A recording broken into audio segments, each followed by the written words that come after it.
welcome to this episode of Forms Podcast, where we'll be elaborating on the question of tradition through the example of the Roman Catholic Church. To do so, we are joined by four faithful Catholics. We have our longtime co-host, Johnny. We have Catherine Augustine. We have Alina. And we have Go Oat, a.k.a. Jose. Would you guys like to introduce yourselves? Yeah, I'll go first. So as you said, my name's Jose at GoOat on Twitter.com. I run a mostly defunct and not very popular at all podcast, the Go Oat and the Big Dog Show. We will not be coming to you with new episodes anytime soon. But, nevertheless, my name is attached to it. I'm excited to be on the episode. I'm Eleanor, and my @ is Omnia in Christo, but it's actually Ella in Christo because in Christo wasn't available. And obviously this refers to a quotation from Pope St. Pius X. So that probably indicates my stance as well. I'm Catherine, or Catherine Augustine on Twitter. I am interested in critical theory, which I think sort of aligns me with some of you lot, and I'm also interested in certain other things which would indicate the exact opposite. I'm in Derbyshire, deep in the sort of East Midlands of the UK, and I'm really excited to be on, so thank you very much for reaching out. I am Johnny Flosterman on Twitter. I'm the very unfaithful co-host of this podcast, and I don't really have any projects going on at the moment, but here I am. Well, we're very happy to have all of you, and I think just by way of introduction, I would like to elaborate what, as an outsider, I perceive to be a kind of factionalism within the Roman Catholic Church.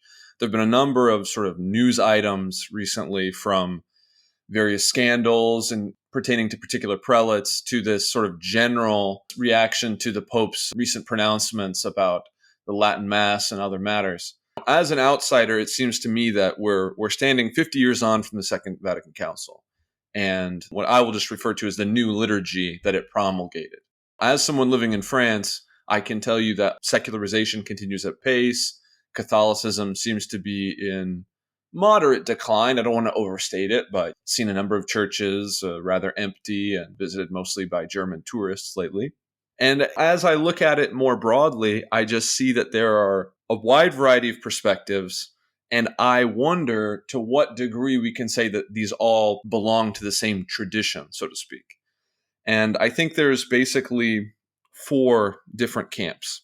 A lot of people want to make a left-right spectrum and place different people on that. I think that's perhaps a little bit simplistic. So I'll briefly go over these four camps, then I'll ask the panel to respond. Well, I should say that the camps are divided by a twinned question. And the twinned question is this: to what degree do the new and old liturgies and the theology represent differ? And to what degree does the new or the old liturgy actually matter? Which should be promoted?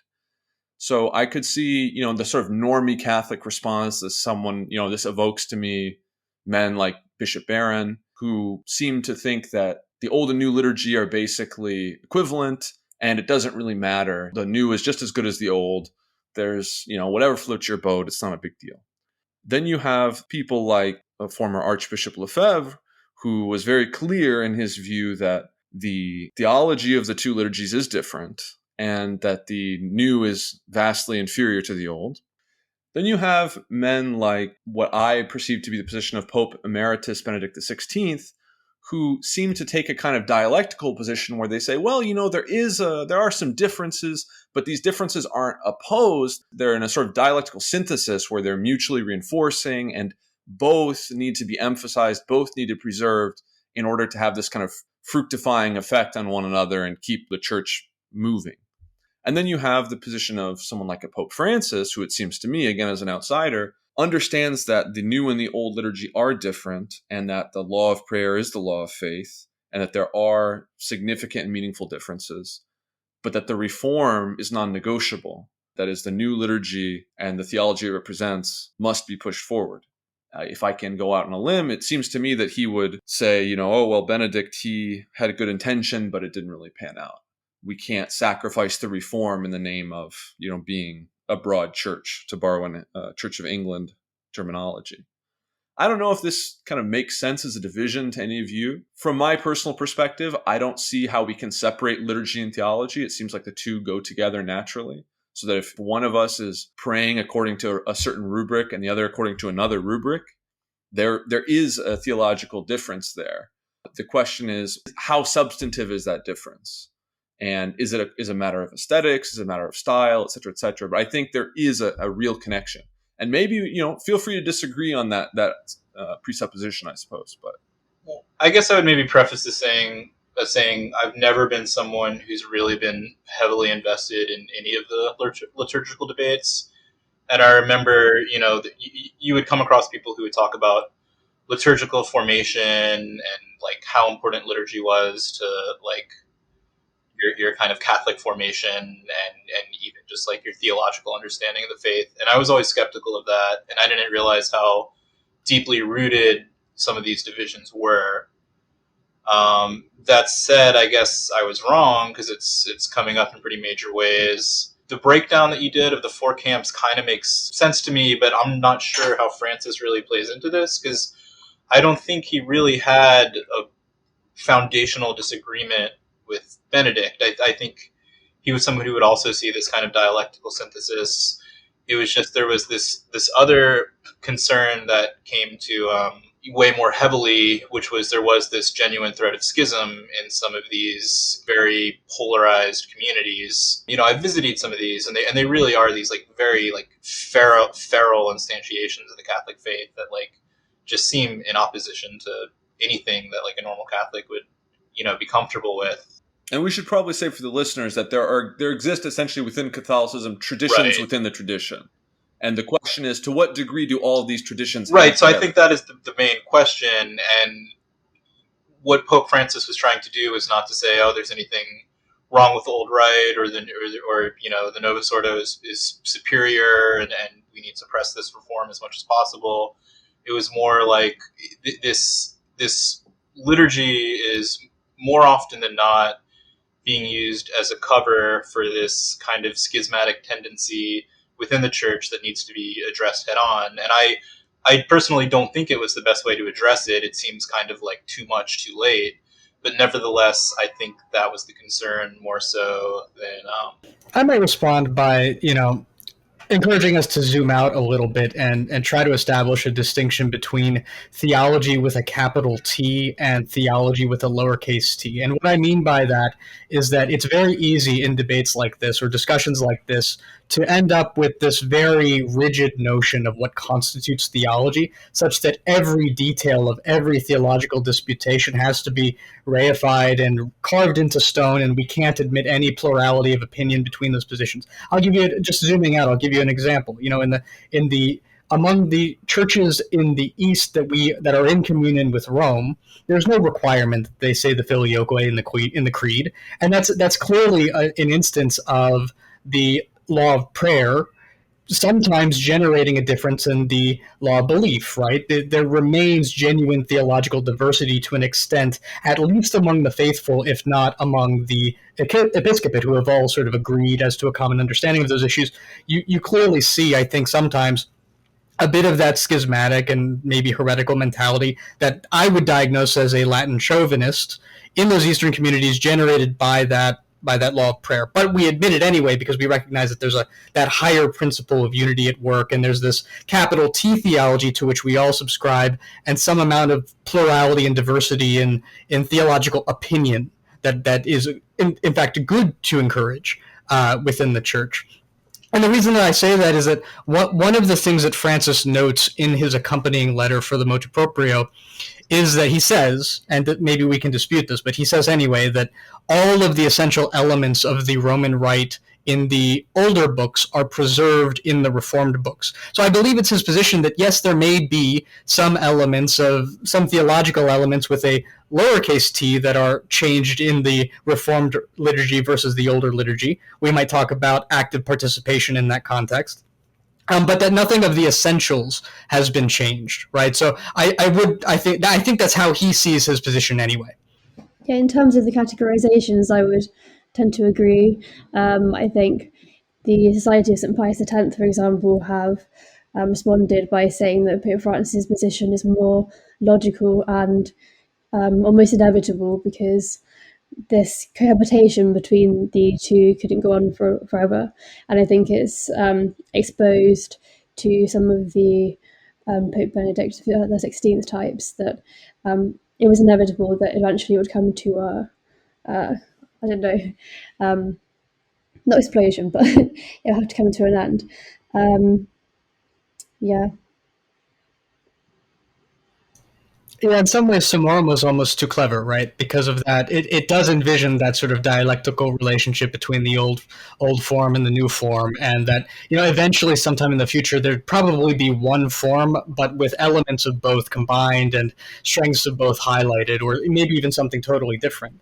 We didn't see that reality playing out for a number of reasons, not all of which the traditionalists bear the blame for, but we just weren't seeing that fruitful collaboration taking place in the life of the church, or at least not from my perspective, which is a shame. I would have liked to see it, but you can understand why it's one rite that ought to have one singular expression, right? It's different if we're talking about discrete rites that are all within the same governance structure of the church, right? If there's a traditionalist rite, then it has its own integrity, it has its own logic, it has its own. One of the things that I was frustrated with as a longtime parishioner I go to the traditional mass, and one of the things that was frustrating to me was the fact that there was no possibility for the calendar to be updated. Right, we would have new saints come in. We would have, and it was just frozen. It was stuck in time. There was no possibility for development and moving forward. A lot of reasons, not all of which the traditionalists are to blame for, but it was sort of stuck in amber in that way, and it was a sadness. And I understand exactly what you're saying about the dialectical nature of it and the possible synthesis, I suppose, that could emerge from it. I suppose one of the things that interested me was when Johnny was talking about his background, and he was saying, I didn't really understand just how deep some of these divisions were in the liturgy. I'm someone who can appreciate, many varied forms of it. I didn't really understand just how pernicious some of the discourse around it was. Personally speaking, this was a huge shock to me personally, especially about American discourse about all of this. I was introduced, I think, quite naively in England and Scotland and the like, and I went to a certain kind of mass. I went to a certain kind of mass which had a lovely sort of guitar strumming, and I went to a certain kind of mass which had beautiful lace and incense. I spoke Latin. And then I sort of logged onto Twitter one day, and oh my goodness, it was quite the shock. I think some of the American discourse in particular about this is so extreme. I think as an outsider, I find it quite deeply shocking. And whenever I look at, I think there are a few Europeans who could become quite extreme about this. But if I go to SSPX Mass in England, it's an entirely different situation to seeing what people in America are talking about is happening at their sort of FSP masses and the like. It just seems utterly bizarre from an outsider's point of view how extreme some of the discourse is and how cruel it is, if that isn't too naive to say. It seems like the Second Vatican Council itself was resisted with very extreme rhetoric from the beginning. I mean, Archbishop Lefebvre spoke very plainly about the fact that there were members of the Communist Party at the council, and he associated the proceedings with Freemasonry and a whole litany of other claims. And like, none of us were alive at the time when the old rite was normative, but there's still this debate about it. And it seems to me, especially as an outsider, extremely strange that these events from the 1960s would be unsettled at this time. Now, to what degree it's really unsettled versus, as you say, maybe a bizarre American fixation, maybe an online thing, is kind of beside the point. I think there's, you listen to cardinals like Vigano, Burke. These people are not like random guys online. Serious dissent within the church about what was written at the council. What did the council intend? What happened? And when I look at this, to bring it back to this question of tradition, our forms of life, if you become Catholic, how are you supposed to negotiate this? How are you supposed to make sense of it? Well, I think as our Lord went through his passion, the church goes through stages of crisis.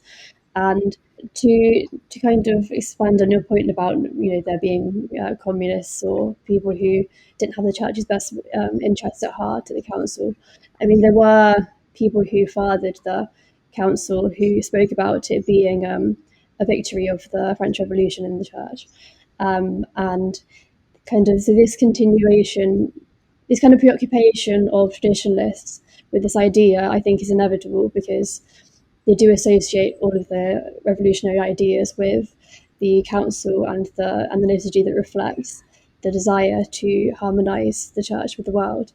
So it's kind of an ongoing, I'm sure not everybody agrees with me, but it's an ongoing battle to the eyes of traditionalists that must be fought and will be victorious against it, but it will be it's a crisis that will come to an end. I agree with you sort of abstractly that this can describe the genesis of some of these conflicts and some of the vitriol. I think it's a bit, at least in my experience, it's a bit removed from the day-to-day lives of everyday Catholics, especially those that do end up in traditionalist communities, right? Like, I don't see a lot of people becoming traditionalist or going to the Latin Mass because of some grand struggle against eternal communism or the eternal French Revolution.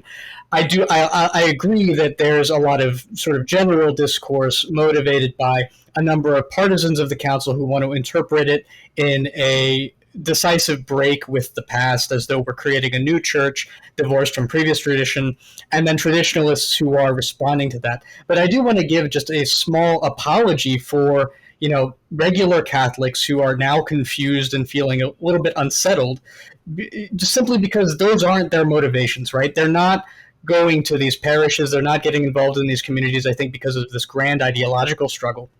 I think a lot of what drives it are the failures in catechesis and pastoral care that we've seen over the last 50 years, right? Like, I think everyone has a story of going to confession in a parish and either themselves or knowing someone and being unsure as to whether the priest said the words of absolution.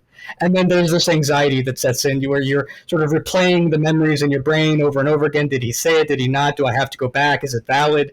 Everyone has a story about fundamental principles of the faith that they weren't taught as children, right? And that they found out about 15 years later, 20 years later. And wait, I'm supposed to go to confession before I receive the Holy Eucharist? What's that about? Nobody ever told me that, right? And I think that's what's driving it. It's not that there's this broader struggle in ideological terms between a few of the council fathers and the society, right? That informs the contours of the discussion now, certainly. And I would say that over the last year and a half or so, we've polarized significantly toward that original dissent, that initial direction. But I just don't think that ideological struggle is what's motivating most people to either go to these parishes or go to the liturgy, to see it done reverently and respectfully, right, in a way that maybe they weren't getting at their regular parish.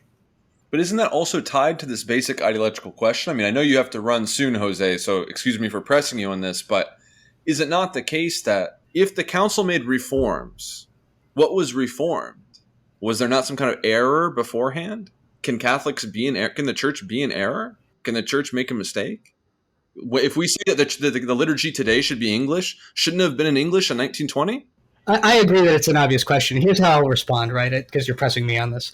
I think there are a lot of it goes back to that question of lowercase theology versus capital T theology, right? There's a lot that we do in the course of the life of the church that's about pastoring to the needs of a particular situation that we're in right now. So the continuity is going to be found at that level of deeper principle, right? And I actually think Francis is right that there's no discontinuity of principle or liturgical form between the old rite and the new. If we're talking about something like the liturgy and the vernacular, that's a pastoral decision, right? There's a pastoral argument in favor of having one universal language of the church. Regardless of where you go, it's the same, exactly the same, right? Standardized. So if you have a parish that's got both Latin American and English-speaking parishioners, that there can be a commonality of worship between those communities, just for example. right? There's also an argument that's saying, we're celebrating the Mass and people have no idea what's going on. No one really cares. No one's paying attention. The priest may not even be doing it right. No one really knows, right? This Dark Ages, the way that it's described, it's sort of the beginning of the 20th century, at least the way that a lot of the Council Fathers viewed the liturgy. So we need to speak louder. We need to involve the laity and have active participation. We need it to be in the vernacular so that everyone understands. That's a pastoral decision, right? And so that's how I would explain the differing stances of the church. Was the reform needed or not? I'm not going to make that judgment. I didn't live 80 years ago. I didn't live 100 years ago. Well, I'm not asking you to judge the council. I'm just saying analytically, if a reform was made, does that not imply that something was reformed? So yeah, if you want to press me and say that something was wrong, yeah, it has to have been wrong in order to motivate the reform.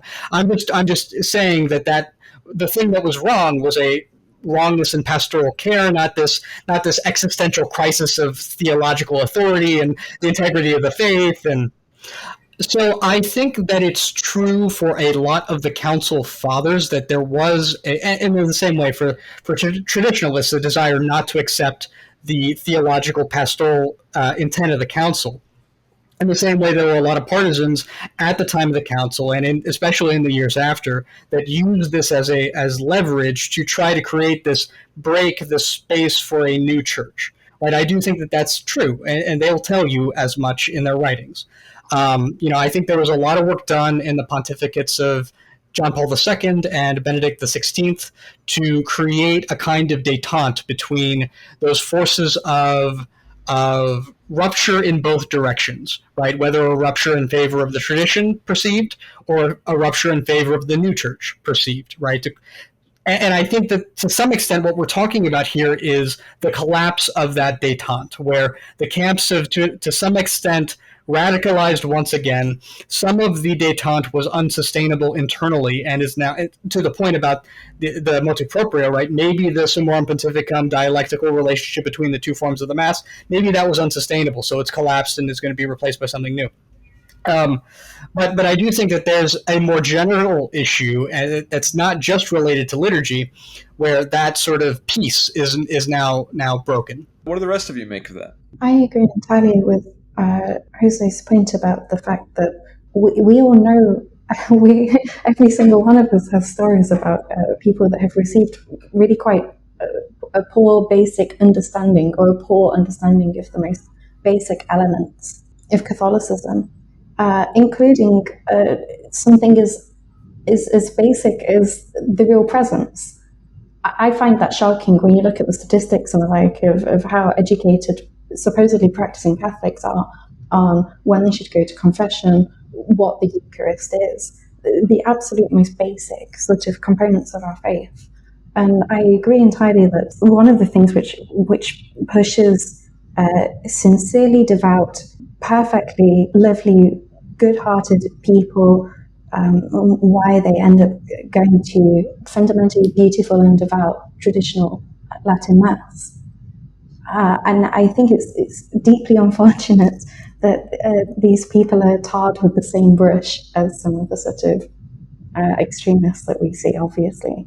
As Jose said, it's entirely devotional, it's entirely respectful, it's uncompromising, but on the very things that we should aspire towards. I will say that I accuse myself, on this count, right? Like I said, I've been part of these communities. I consider myself like a relatively normal, well-adjusted Catholic that's not interested in pushing like these sort of extremist ideas, these frankly heretical and schismatic ideas, right, against the nature of the church. Now, I accuse myself of being unable to witness that in my community to, make it more productively a part of the church, right? I do think that it's on me to some extent, to help everyone who's in that community to come to God and come to the church, right? And I do think that to whatever extent, quote unquote, we exist as people who are of good faith, who are part of these communities just because they want to have, normal sacramental practice, right? Or for whatever other reason, that it's on us in some level to, encourage those communities to not have the problems that they have. Because I think we also have to be open about the problems that they do have. Do you think that you are part of the same tradition as the German bishops who, maybe I'll cut this into when we edit the show, use atonal music and musique concrète in the liturgy? Like if I flap a piece of paper into the microphone, are you part of the same tradition as people that do that?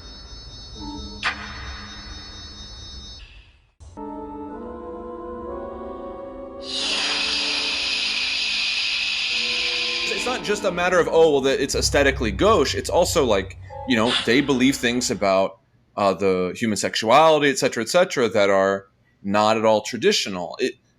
I guess I don't mean to be overly like hammering Jose here. It's just he said that he doesn't have a lot of time. So I'm trying to get all the answers out of him before he leaves. Do you think that you're part of the same tradition as the German bishops? As long as you say, this is my body, this is my blood at the summit of the liturgy, right, and the Eucharist is really there, then we're in the same tradition, period, full stop, right? Because that, to me, constitutes the essence of our unity as Christians in the church, right? And so, it's very important to me that the Eucharist is the principle of the church, and insofar as we're all members of the church, we're all part of the same faith and the same tradition, even if there's schism, even if there's some other principle of heresy that you hold. So I'm not prepared to say that because you play a certain kind of music in the Mass, you're automatically excommunicate or part of a totally different tradition from me. We could talk about your overall philosophical perspective, your overall theological perspective, and have a deeper conversation in which it is revealed that maybe you are a traditionalist and you think that basically the church has been leaderless and all of the acts of the church for 50 years invalid, right? You have a deeper conversation and maybe you think that nothing that took place in the church before 1970 has any validity, right? And that there's basically a gap between the time of the apostles and the time of the Second Vatican Council. Right, we can talk about that, and that's a discussion that would elucidate, deeper principles about whether we're part of the same tradition or not. I'm 100% not prepared to use some external some non-essential external in the liturgy to say we're part of the same tradition or not. I see. So you have a very broad conception of the tradition. I think so. I think we have to, right? Because I think I think this is, again, capital T, lowercase t, and that's not to minimize the scope, right, which is quite expansive, and binding character of what I would call capital T theology, right, or capital T tradition. I think we have to. It's actually, in my mind, a deeply scholastic mindset, right? Where, the scholastic fathers would sit down with all of these apparently contradictory positions and make enough distinctions that they could find harmony, right, among apparent conflict. I think we have to take the same perspective and be willing to do that work to, if we're going to make a strong claim that we're not part of the same tradition, that's a really big deal as Christians in the church, and we have to do a ton of work to get to that point. How do the rest of you view this question of tradition versus traditions within the tradition, etc.? In short, I agree with Jose. I think the purpose of the liturgy is, just leading up to the moment of the Eucharist. And as long as everything surrounding that is kept intact, I think these are, for the most part, inconsequential, and the tradition is maintained. If you're asking a bigger question about things like the German bishops, that gets really messy, because then it's a question of like, what does it mean for a bishop to be in like open dissent? What does it mean to be just to be sort of like gesturing toward dissent? What does it mean to like kind of privately hold those convictions? How does that affect the sacraments being efficacious or not? I think there's like a ton of questions that are kind of pretty open. But yeah, I agree with, this kind of like broader conception of the tradition that Jose was talking about. Well, it's important to note that, like, the history of the church, the tradition itself safeguards its own integrity, right? Like, we have plenty of examples through history of, what fundamentally what you're asking me is, should I convene an ecumenical council and ask that? Well, but that's in a lot of ways the fundamental question, right? Because that's how we identify whether or not we're truly part of the same tradition. That's what we do as the church. We convene an ecumenical council. We talk about it. There are a lot of passionate arguments. We draft some anathemas, and if you hold to the condemned principles, you're out, right? That's how it works. So, maybe we can do that in a number of different cases. But I mean, my only point is, having an expansive notion of what constitutes the tradition doesn't preclude identification of malign elements, right? So, and there are plenty of examples of that through history.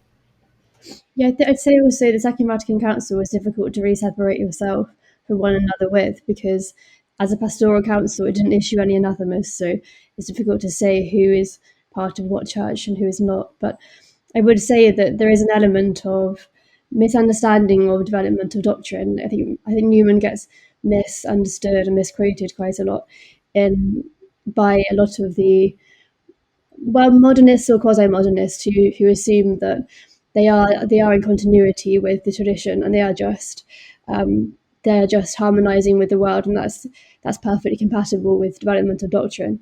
But I would say they are fundamentally building a different religion within the church, or trying to. And I would say that the Traditionis movement is just trying to kind of bring us back and preserve and maintain the deposit of faith, so that it's there when this kind of crisis is over. I appreciate the perspective. I don't agree. I think there's a great deal more fundamental continuity between, the post-conciliar church and the pre-conciliar church, but that's a gigantic conversation filled with a number of different details that we can get through. It was slightly tested by the 16th of July, the idea of the hermeneutical continuity. Would you say it was somewhat challenged that fewer people will hold that position into the future? 16th of July being the most appropriate date? Yes, yeah. Yeah, what I think it exposed is that the tension in the détente that I was talking about. Because I fundamentally believe that there is genuine continuity between the unreformed liturgy and the reformed liturgy, I don't think there's any break in theological principle.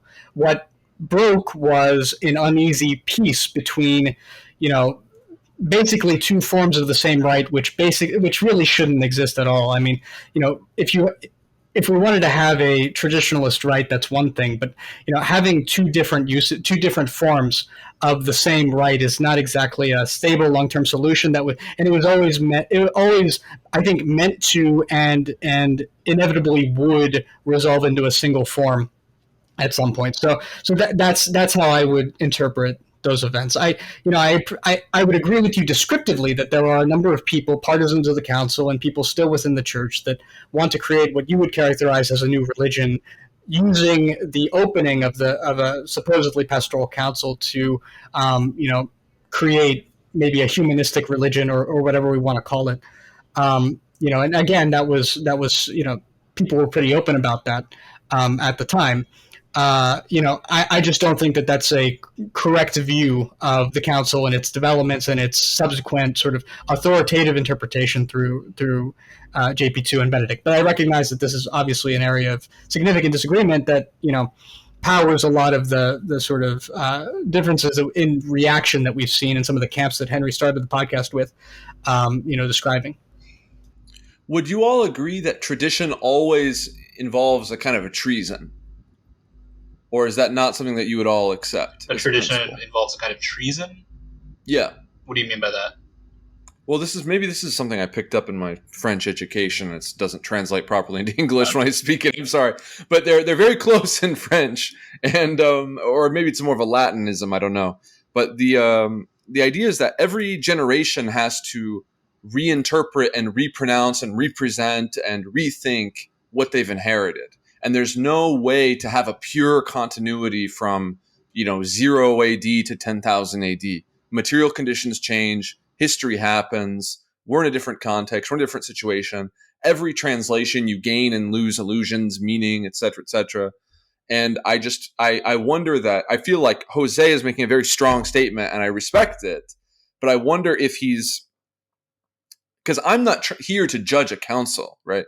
I'm here to talk about tradition and to think through what does it mean for our forms of life. And I wonder if the level of continuity that Jose is proposing is really possible. Isn't it always the case that whether it's our family traditions or any kind of tradition that we're a part of, a political tradition, a philosophical tradition, that there's always some evolution, change, mutation, etc., that occurs. So I actually think that this is one of the things that the pre-conciliar church was really concerned about, and I would also be concerned about it, right? A strong interpretation of what you just were talking about, right? One of the principles in the pre-conciliar period that was informing a lot of theology was the idea that there was no stable mode of expression for theological truths that could stand up through the lifetime of the church, right? So to your point, that we always have to reinterpret. There's nothing fixed that we can attach to, and that's why this would be defending my capital T theology against the lowercase t theology, right? I do think that there are symbols, creeds, ideas that we are bound to affirm, and do in fact factually affirm through the history of the church and through the lifetime of the church, right? I mean, the creedal formulations are the best examples of those, right? Where a lot of them, they're exactly the same words that we've been saying for 1,600 years. We're going to say them for 1,600 more, God willing, and that's the end of that, right? So I do think that there's more continuity than a strong interpretation of what you just described might indicate. But I also think that it is part of our responsibility as people who live in the world and people who are, part of a given historical moment to ensure that the truths that we've inherited can speak to that world effectively, right? We all have colleagues, coworkers, friends, family that are part of our society, right? I mean, we are fundamentally a part of our society, and we have to be able to bring the gospel to that society, and we can't just close ourselves off from it and create insular walled communities that are only capable of speaking internally, right? We've got to have that ability to take the truths that we've been given and encounter the people that are in our lives, and hopefully, make straight the way for the Lord, right? I think it's inevitable that we'll do some amount of that, and that informs a lot of apparent difference in theological statements that are given in different historical moments. Final pressing before you run. You just elaborated something of a truth exiting from from those of us who believe the gospel to the broader world. Can the reverse occur? Because that seems to me the core question that Alina brought up at the beginning. So I think that there are always ideas in the world that deepen and clarify our understanding of Christian truth and Christian religion, right? I mean, I think this obviously happened in the case of St. Thomas Aquinas. It obviously happened in the case of the early church fathers and their appropriation of Plato and other elements of Greek philosophy, right? It's happened in a number of different instances. I won't go into all of them. The French Revolution. I mean, I'm not personally one of these people that's heavily invested in thinking about the French Revolution, or I do think that there's an element of, so I think this is indisputably the case, that there's a deeper appreciation of the idea of human dignity that can, in the Second Vatican Council and in the post-conciliar magisterium, that is itself in a little bit of tension with the previous history, and that informs a lot of dispute over the nature of the council. Now we can have really detailed conversations about whether the earlier tradition had the right understanding, whether that was binding or authoritative, or whether the later tradition is binding authoritative. All of those are details, right?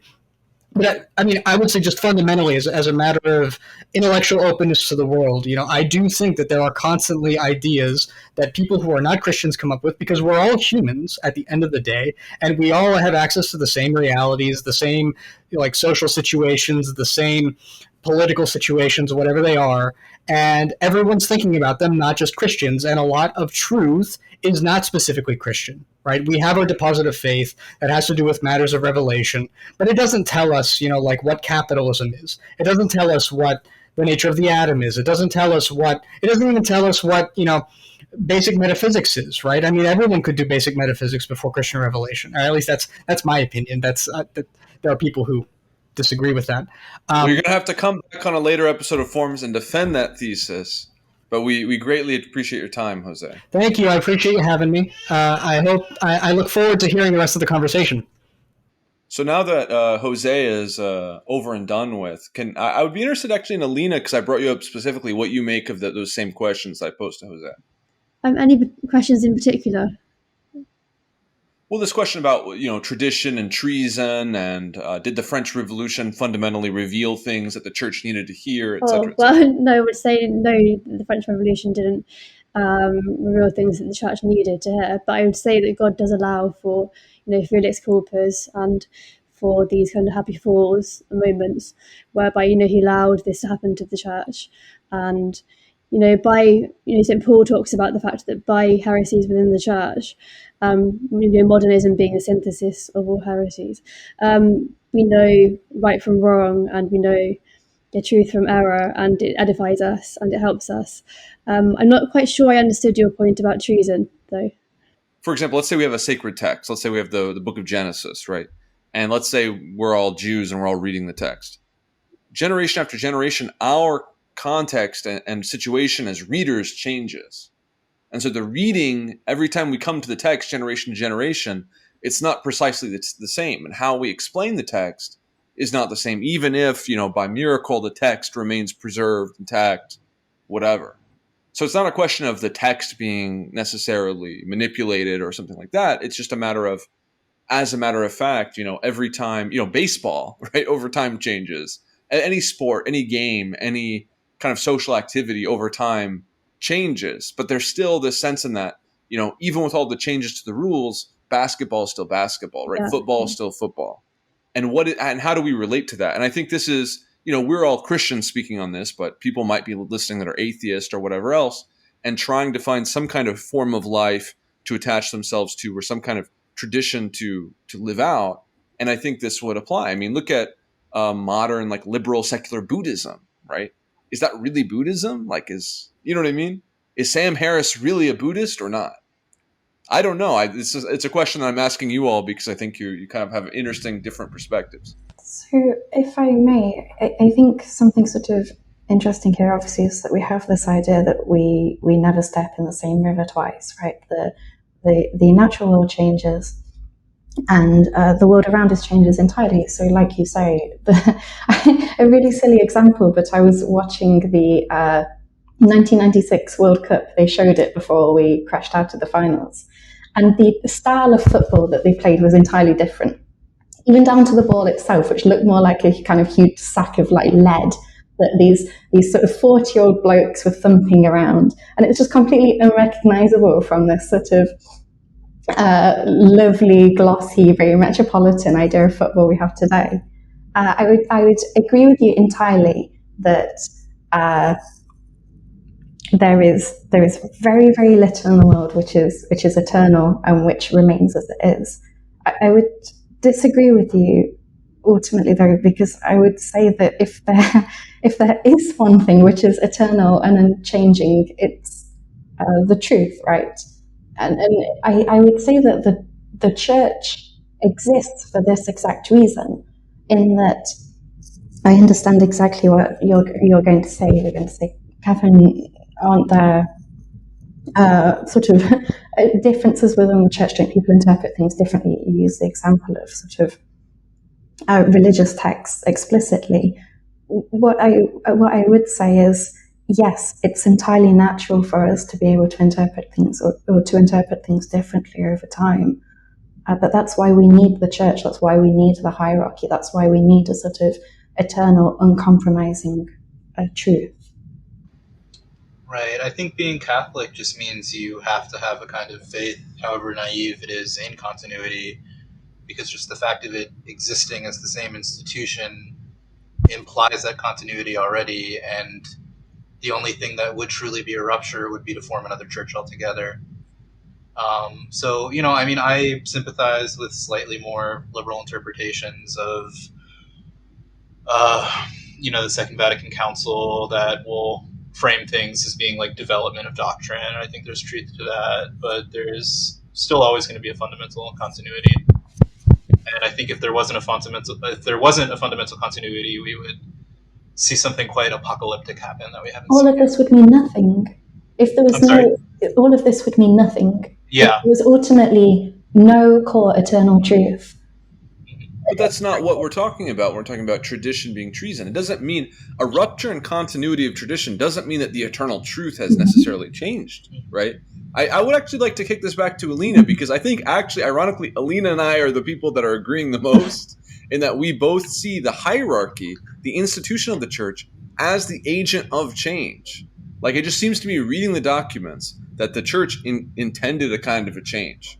And, as a non-Catholic, I can't pass a value judgment on that, saying, was the change good or not good or anything like this. It just seems like clearly they wanted to change the church. Well, what was the, Am I wrong, what was Alina? the nature of the change in your view? Well, I mean, look, you had a situation where you had this sort of encrusted Baroque theology, right, with this great historical development that was largely a reaction to Protestantism, a reaction to modernity. It was very reactionary in general. And I think the church realized, like, we have to make some kind of peace with modernity. We have to make some kind of rapprochement. And it's untenable in the 20th century to be talking Latin to, workers and peasants. It seems to me that basically the Catholic Church said, if we make some moves to make a rapprochement with modernity and make a rapprochement with Protestantism and make a rapprochement with Orthodoxy, we might be able to actually do some like real ecumenism.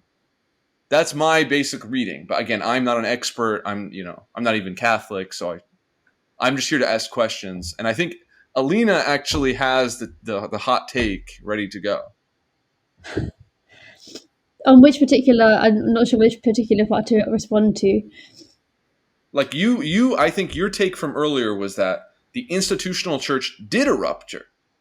Yeah, so there are two interpretations, I suppose, in that there's the hermeneutic of continuity, which most people seem to hold to, and the hermeneutic of rupture, where I suppose I do sympathise with the hermeneutic of rupture, because when the council occurred, there wasn't necessarily an intent to by everybody to set up a different church or anything, but the way the council was interpreted, and particularly by the media, which itself became an event. So the interpretation of the council, often like a lot of it was a misinterpretation, but a lot of the interpretation meant that it presented itself as a rupture. So I would agree with that, but I would say that doesn't mean that the church is a discontinuity now in the church, because clearly tradition has been upheld. So I'm not sure if that's what you're trying to say, that you think there has been a I think there's some middle position between total rupture and total perfect continuity. Yeah, and on your because I can't think of any tradition that has perfect continuity. Yeah, you were talking about reform and the vernacular as well, and there was, you might already know, but there was a movement to reform the liturgy, even by Archbishop Lefebvre. He wanted to introduce, and he did introduce vernacular readings, for example, and there were these reforms that did take place that didn't constitute rupture, but they were positive reforms that enabled the faithful to live the faith well. And this kind of comes back to the critique of Burke and others, as I understand, which is, if you actually read the rubrics of the liturgy promulgated by Vatican II and the Vatican II documents, there's nothing to oppose. What they oppose is this alleged spirit of Vatican II. And also, but it just seems kind of absurd for a Christian to say this, given that the Christian religion is based on the statement, the letter kills and the spirit gives life. Yeah, what is the spirit of Vatican II if not the Holy Spirit? And I mean, most of the documents as well are perfectly fine when you read them. I mean, I haven't read every single line, but they're mostly very agreeable, and they quote the gospel, and they're quite nice to read. They're very poetic. But Pope Leo XIII obviously spoke about how that the worst kind of heresy is that which is mostly true and beautiful, but just has that one drop of poison in it. And that's what we're ultimately still fighting against, that drop of poison in the council that it kind of facilitated to spread throughout the church. And, our Lord told us to judge everything by the fruits. And I think we can clearly see that the fruits from that era, from, permitting the kind of false idea that faith is not something we submit to, but it arises internally. This idea that's kind of corrupted the church now. The fruits have been very bad, so it will come to an end, as I said before. But I think there was a rupture, but it's a crisis, just as in the early church, Arianism was believed by I think half of the church at one point, but it didn't mean that the church was not in continuity. So where does this leave you all as faithful Catholics? I know Jose has departed and is. Do you feel like you're in continuity, not in continuity? You're in a tradition where you feel content, not content? How does this actually affect your real life? Well, like, how does this issue of continuity and rupture affect our daily lives, or how did the specific? Yeah, like for example, do you feel like good about the Pope? Do you feel good about your local bishop? Do you feel good about your local church? Local bishop, no. The church, yes. The Pope, yes.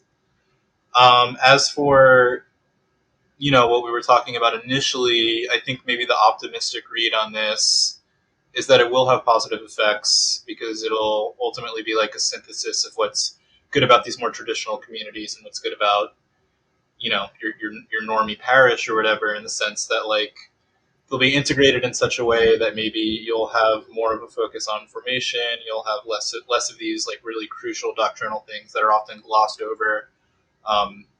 They won't continue to be glossed over in such a way. And it seems like up to now, there's been a kind of division of the community where really serious, committed, people that have their heart in it end up in traditionalist communities. Is that right, or is that kind of a fake reading? They often do, but I mean, these account for so few of the parishes that there's plenty of reverent Novus Ordo masses, and there's plenty of parishes that aren't plagued with these problems that have never offered a Latin Mass. But I think what will hopefully come of this is you'll see your normie parish start offering Latin Masses at the discretion of their bishop alongside the Novus Ordo. You'll see these people come together in a way and maybe correct each other's mistakes. And maybe that's naive, but I feel like that's the best thing that could come out of this. What about you, Catherine? I have a very sort of simple peasant's mindset towards this, which is basically, am I in communion with Rome? Is my soul in good order? If it is, I'm reasonably happy, and maybe I can start worrying about other things. But too frequently, maybe I think maybe other people, although maybe I'm guilty of it by saying that, look outwardly rather than sort of internally at the state of themselves. Do I sort of... Is your local community good? My local community is very small. I'm sort of out in the sticks in the East Midlands. It's quite small. I would say that there are issues with sort of catechism and the like. I would, for instance, I sort of live near a reasonably big city, and confession is still incredibly hard to get to. They stopped it during the pandemic. Nowadays, I think I have to travel for about an hour and a half in order to make a confession, which they only have open for sort of 20 minutes. And of course, I'm sorry, how far are you from your nearest church? Oh, so from my nearest church, I'm probably about 20 minutes. Although But you have to travel an hour and a half to make confession. Yeah, but I have to travel an hour and a half to make confession because my local church isn't hosting it still. How big is your local congregation? On just an average Sunday? 30.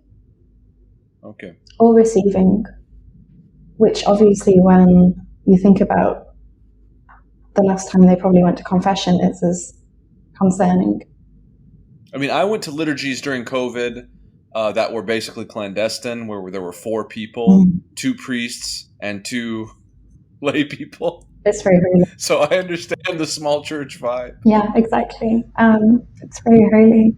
I went to masses that were like that. Even in New York City, there were these semi-clandestine masses that were fewer than 10 people. It's very strange. What about you, Elena? What's your local situation like? So my local situation is also a little bit dire.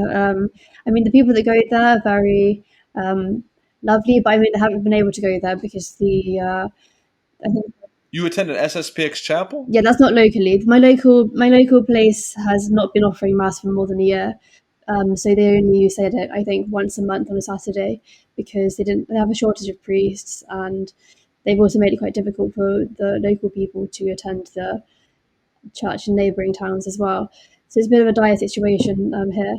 But I do attend, I attend the SSBX further afield, so I have to travel for that. And I think most families do have to travel quite far for it. I know families who drive hours every week to attend.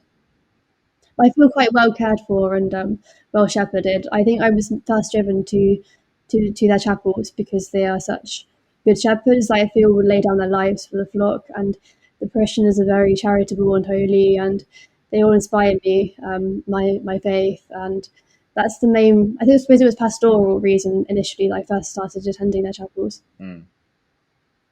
I met an SSPX member here in France when I was living in Auvergne, and he actually came to one of these COVID liturgies I was mentioning, and we had like a nice dinner afterwards, and talked to him for a long time, and he was just really betrayed. And I mean, he wasn't some like great intellectual. He was a vendor of like CDs and DVDs. So he might have been beat down in like multiple ways. Wait, was this by the world after July 16th, or was this just a long time ago?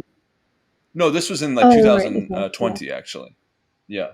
But I found the guy to be very relatable. Like, he was very kind. He offered, to drive my wife and I back home and all this stuff. And I on the one hand, I see the hardcore traditionalism is kind of like silly, if I'm being really honest. But at the same time, these people seem to really believe, and they're really grabbing onto something that seems like real and alive. But I guess to go back to the main topic, like, Johnny, how does your lived community really feel? So I hop around a bit, or I have in the past 2 years.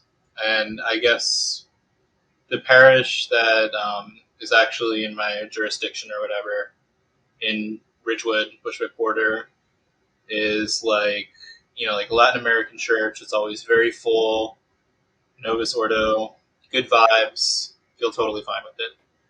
I go to other churches sometimes because I'll often return to the church where I did go to RCIA, or there's events, or you'll just be with someone in another part of the city and you go to these other parishes. So I've seen quite a few of them from the kind of aforementioned rabidly traditionalist, feral, quasi state of vacantis churches like what's the name of this one? I don't remember. There's one in West Midtown that's like that, and I've seen all of them, like every form of it imaginable, I guess. And what's the question exactly? Like, I was just trying to bring the whole topic back to the real and the concrete, because if I'm being 100% honest, a lot of the coverage of the motu proprio and the general condition of the Catholic Church has seemed corny to me. Right. I mean, I first learned about this probably 8 years ago when I was delivering food on the regular for my job and listening to like EWTN. And I just could not understand the weird cant that people would use to describe all these issues. Like, people talk in this way that's just really, it just seems really removed from like real life. Yeah. And when I talk to Johnny, he seems like he's had this huge spiritual experience through the Novus Ordo, if I'm just being honest. Uh-huh. Like, Johnny's come back to the faith through the Novus Ordo. So clearly the new liturgy actually works. And there's this reality, and I wish actually everybody could stay on the call to talk about it, because I wish Jose could respond. But like, as far as I understand, a ton of Latin American Catholics become Pentecostals, right? Like, there's actually a real draw to forms of Protestantism, and maybe tapping into that is not the worst idea on the part of the Catholic Church in terms of retaining members and all these things. And I just feel like there's this reality of, like, I grew up evangelical. A lot of Protestants want to pretend that confessional Protestantism, like classical Reformation, like, that doesn't represent what most Protestants believe. I would like to ask a sort of reasonably basic question, which is, when you make this sort of wonderful point about the fact that we have lots of people born into Catholicism who move away from it because they're drawn into sort of Protestantism, or like we have lots of people born into Catholicism who become atheists, or whatever it might be. There are plenty of things. One of the things I would say is there are plenty of things that appeal to lots of people, but it doesn't necessarily mean that we should be doing them, because then, we become Anglican. Actually, I wanted to ask you about both you and Alina about this. Is what does it mean to be Catholic in a country where the Bishop of Rome hath no authority? Well, I think Anglicanism does just provoke laughter these days. Unfortunately, not to be uncharitable, but it's a very sad situation. Obviously, it was sad in the 16th century, but it's sad now as well because there aren't even many believing congregations anymore. Not that I want them to believe in Anglicanism, but Catherine, you can contribute as well. Yeah, I mean, I know that there are sort of forms of Anglicanism. I know that there are forms of Anglicanism abroad in America and the like. And obviously, I can't say anything on those whatsoever. But Ellen is completely correct when she says that the Anglican Church in its own country is widely considered, not necessarily by Catholics, by the secular, by many Anglicans themselves, by sort of British institutions and like, to be a bit of a joke, or to be, I suppose, what we'd call in England wet. Like it doesn't. I think it's widely considered to be seen as not really standing for anything. It doesn't. I don't think the Anglican Church knows exactly what it believes, and I think that the British public in general very much pick up on that. There is something of a that's interesting to secular people within the UK, I would say, about Catholicism, and that's that it is uncompromising. It does believe in what it believes, even if that's quite distasteful, maybe towards a lot of people. Do you feel subversive within English society? I do personally.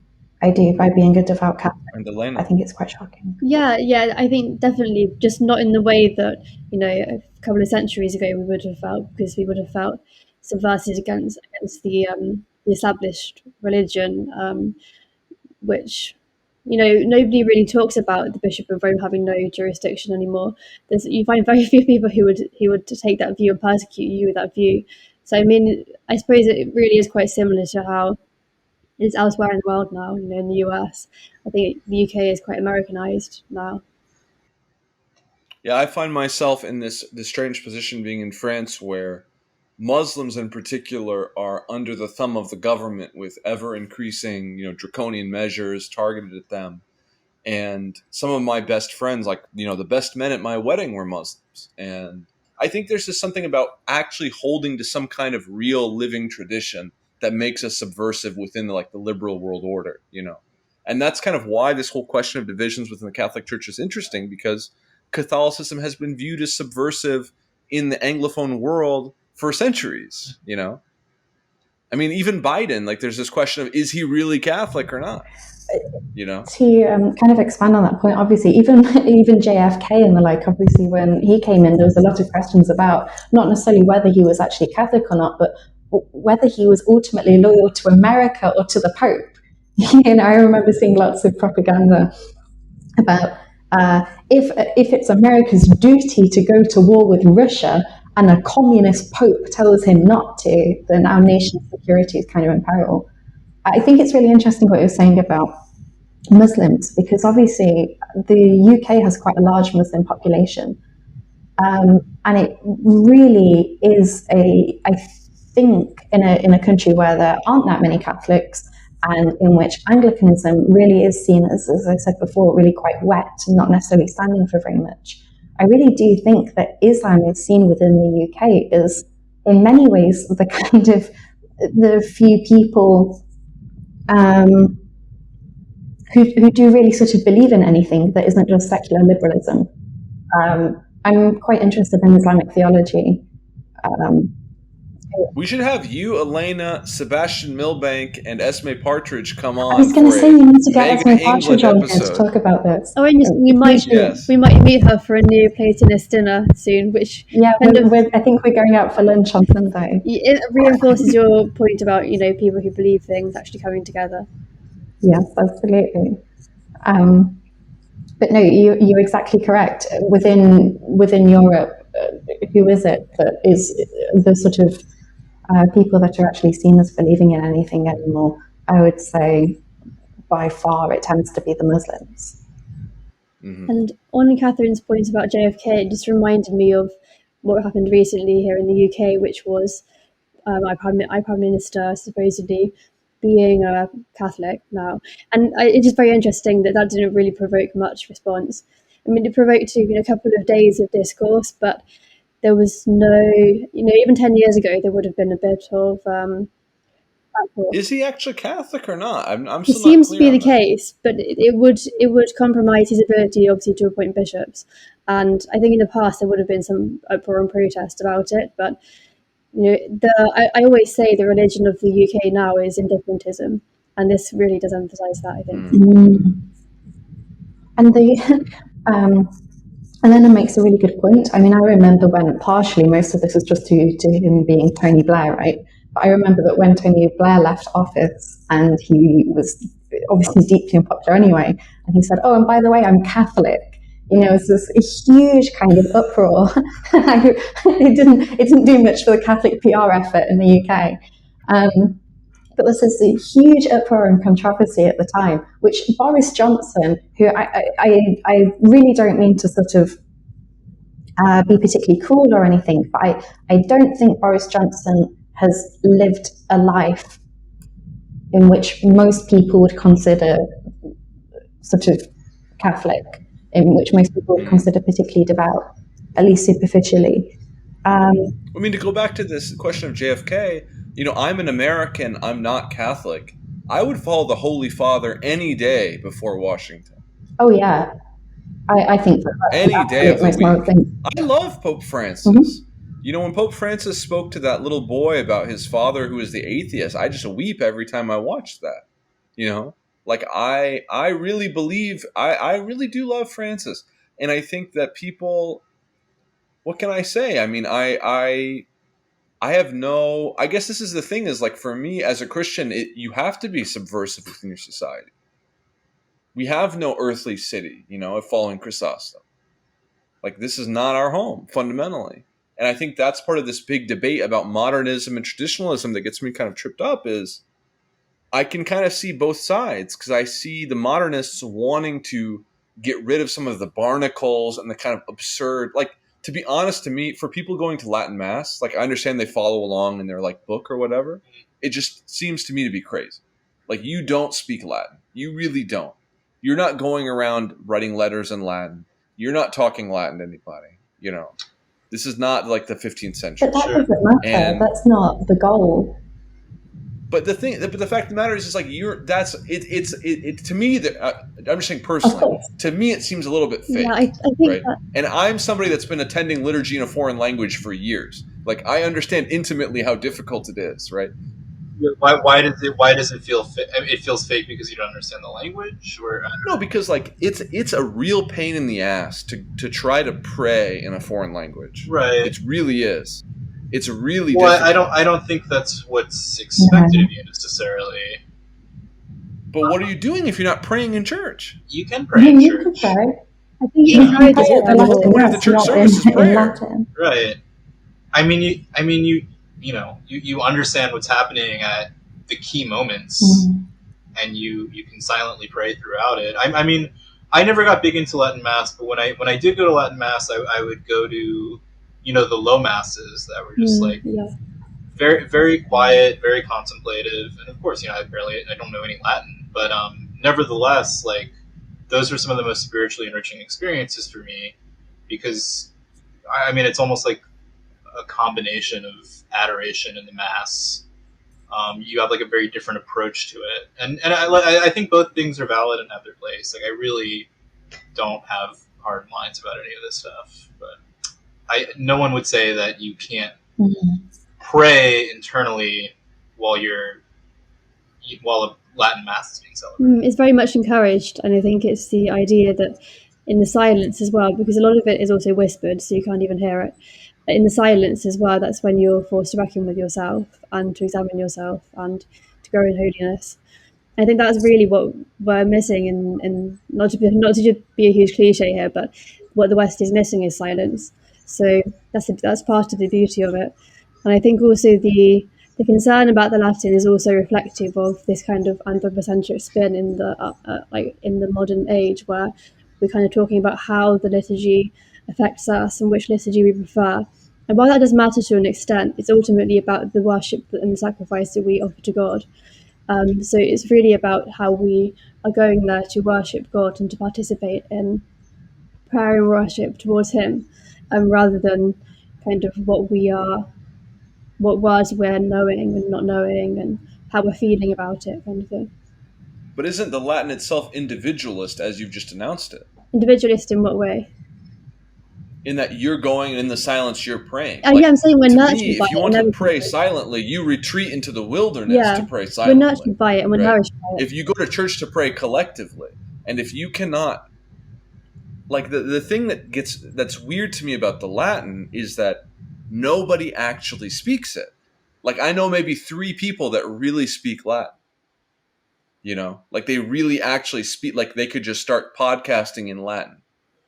And I feel like that's part of this like issue where there's this historical thing that people are holding on to that may be legitimate and real and beautiful. And I'm not, trying to sit here and shit on the aesthetics of it at all. I'm just saying that as somebody that's literally, I've attended liturgy in like 4 different languages, and it's extremely difficult when it's not your native tongue. I really understand that internally. And you think of how many saints there were who, lived almost the fullness of Christ's sacrifice and the life of Christ, and they were nurtured by the Latin Mass, and they didn't speak. Most of them didn't know Latin. You think? Yeah, definitely. Because my understanding was that, like in past eras, everyone educated would really know Latin. But not all of them were educated. Many of the saints were uneducated, and it nurtured them to become saints. And I think it's still nurturing people to become saints. And I think this is maybe a really interesting kind of distinction in how we understand this, is that when you, Henry, turn around and you say, I don't understand this because I know that you don't, as in the vast majority of people attending these things, do not understand Latin to the ability where they can participate fluently and be able to sort of converse spiritually, pray and the like in sort of unceasing, beautiful Latin. And I would say that that's absolutely the case. But it works on the assumption that you, as a member of the faithful, should be doing that. I think that the Latin Mass is quite humbling in a way, because the majority of people really don't speak Latin whatsoever, and that's really part of the beauty of it. It's a staggered awe and the humility that inspires. I really think that the vast majority of people going there aren't under the impression that they can speak fluent Latin. They're under the impression that they're witnessing something sort of divine, supernatural, beyond all understanding. In that silence, we can sort of work out our salvation in fear and trembling, right?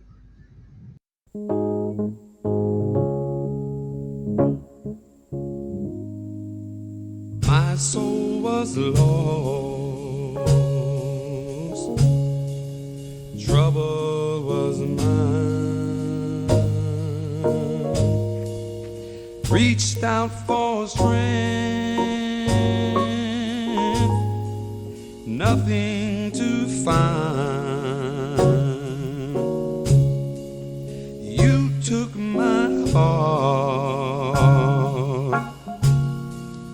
burdened with care, and let me